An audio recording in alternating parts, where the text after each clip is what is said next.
Okay, here's a brand new American Standard central air conditioning unit.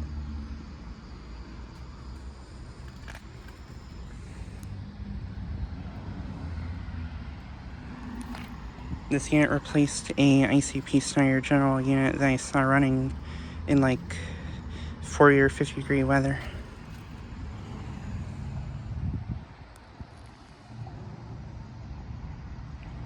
And I think it has an Alliance compressor. It's a silver series.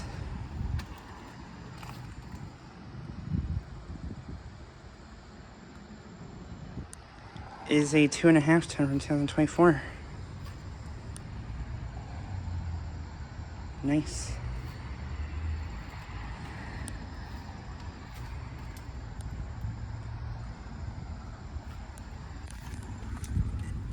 And I do not know if it's been running.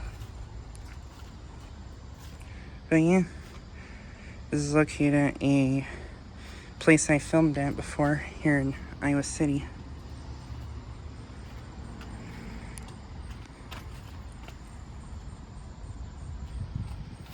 But yeah, just so I get a quick video of this brand new unit. Anyways, thanks for watching.